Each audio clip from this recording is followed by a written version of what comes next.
ఈ కథ నమ్మని వాడికి అబద్ధం, నమ్మిన వాడికి అద్భుతం అన్న ఆ డైలాగ్, ఆ సంభాషణ మీరు ట్రైలర్‌లో వినుంటారు. నేను రెండోదే ఈ కథని పూర్తిగా నమ్ముతున్నాను. మీరు అద్భుతం చూడబోతున్నారు. అలాగే కలెక్షన్‌లతో ఎస్‌కేఎన్ గారి కళ్ళ ముందు ఒక అద్భుతమైన బంగారు మేడ మీరే కట్టించి ఇవ్వబోతున్నారు. ఒక అద్భుతమైన విజయానికి సాక్షీభూతంగా నిలవబోయే ప్రేక్షకులందరికీ ముందుగానే నా నమస్కారం. ఇలాంటి కథ వందల మంది రాయగలరేమో, పదుల మంది తీయగలరేమో, వేళ్లతో లెక్క పెట్టేంత మంది చేయగలరేమో, కానీ ఒక్కడే ఇలాంటి కథను మోయగలడు.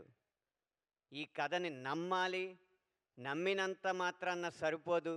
ఈ కథను తీయడానికి సొమ్ముండాలి, సొమ్మున్నంత మాత్రాన సరిపోదు. ఇలాంటి కథను తీయాలంటే దమ్ము ఉండాలి.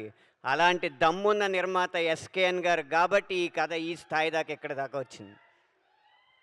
ఈ కథ వరకు నేను ముందు ప్రార్థించేది, ముందు నమస్కరించేది మాత్రం ఇలాంటి కథని తెర మీదకి ఎక్కించాలన్న ఆశయంతో ఎన్నో వ్యయ ప్రయాసలు కోర్చి, ఒడిదుడుకులు కోర్చి మన దాకా తీసుకొచ్చిన ఎస్కేఎన్ గారికి నా ఆది వందనాన్ని అర్పిస్తున్నాను.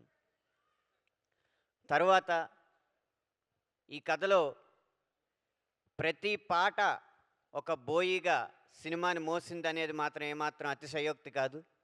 అయితే సినిమా అన్న పల్లకీని మోసిన బోయిలు మా 7 పాటలు అయితే, ఆ బోయిల్ని సైతం మోసిన భూమి మాత్రం సినిమా కథ. ఆ కథను రాసిన సాయి రాజేష్ గారు.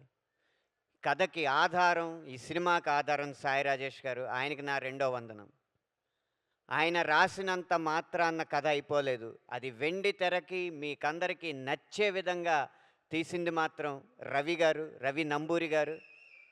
నా 21 సంవత్సరాల రచనా ప్రస్థానంలో మొట్టమొదటి సినిమాకి ఇంత స్పష్టతతో ఉన్న దర్శకుణ్ణి కేవలం ఒకే ఒక్కడిని చూశాను, అది రవి నంబూరి గారు.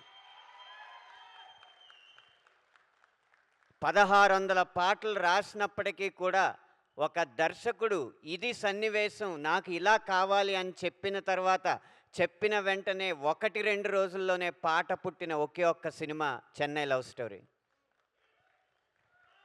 ఇదే స్పష్టత, ఇదే స్వచ్ఛత ఆయన ఎన్ని సినిమాలు తీసినా ఉండాలని, ఈ వ్యాపారం తాలూకు మలినాలేవి వారికి అంటకూడదని మనస్ఫూర్తిగా ఆశిస్తున్నాను, ఆశీర్వదిస్తున్నాను కూడా.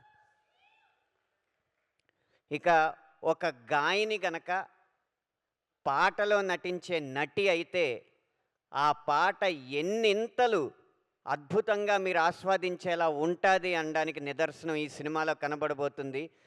నా నా సినిమాల్లో ఎప్పుడో అరుంధతి సినిమాలో అనుష్క గారిది అలాంటి అభినయం చూశాను నేను రాసినప్పుడు. ఇన్ని సంవత్సరాల తర్వాత శ్రీ గౌరీ ప్రియ గారి అభినయానికి నేను అబ్బురపడ్డాను అనడానికి ఏమాత్రం వెనకాట్లేదు. ఇక కిరణ్ అబ్బవరం గారు ఒక్క చిరునవ్వుతో సెకండ్ హాఫ్ మొత్తాన్ని కూడా మోసారు. మీ నవ్వు ఎన్ని కోట్లు తెచ్చిపెడుతుందో ఇంకొక 4-5 రోజుల్లో తేలబోతుంది. మీ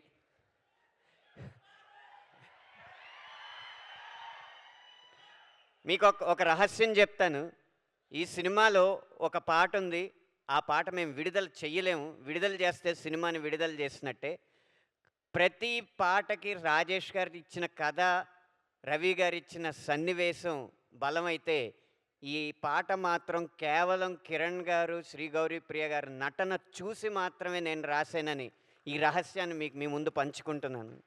దానికి మేము ముందు రాయి అని స్వేచ్ఛనిచ్చిన మణిశర్మ గారికి నా పాదాభివందనాలు అర్పిస్తున్నాను. మీకు ఒక అనుభవం పంచుకోవాలి. నేను 8దో తరగతిలోనూ 9దో తరగతిలోనూ ఉన్నప్పుడు సినిమాల్లోకి వెళ్తానంటే, ఎలా వెళ్తావు, ఏం చేస్తావు అని అడిగారు. మా ఇంట్లో నాకు కాళ్ళు నొక్కే అలవాటు ఉంది అందరికీ. నేను నొక్కితే చాలా బాగా ఆస్వాదించేవారు అనమాట మా తాతయ్య గారు, నాన్నమ్మ గారు అందరూ.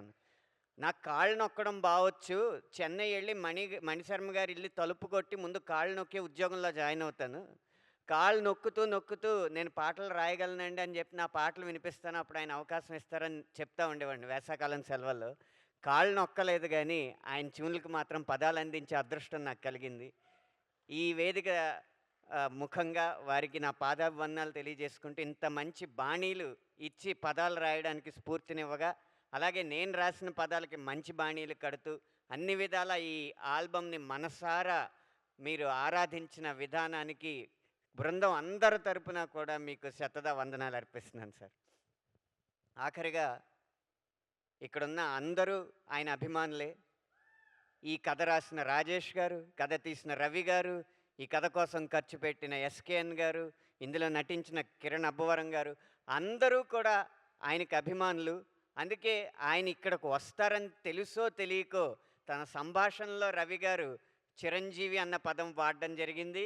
నా పాటలో కూడా చిరంజీవి అన్న పదం వాడడం జరిగింది. ఇప్పుడు మనందరినీ చిరంజీవులుగా, ఈ కథ కూడా చిరంజీవిగా ఉండాలని దీవించడానికి మెగాస్టార్ చిరంజీవి గారు ఇక్కడికి రాబోతున్నారు అనేది మాకందరికీ ఎంతో ఆనందం కలిగించే విషయం. ఆయన ఆశీస్సులతో ఈ సినిమా మరింత ఎత్తుకు ఎదగాలని మనస్ఫూర్తిగా కోరుకుంటూ ఎదురు చూడండి. 10 సంవత్సరాలు కాదు, 10 దశాబ్దాల పాటు గుర్తుండిపోయే కథ తెలుగు తెరపై రాబోతుంది. ధన్యవాదాలు.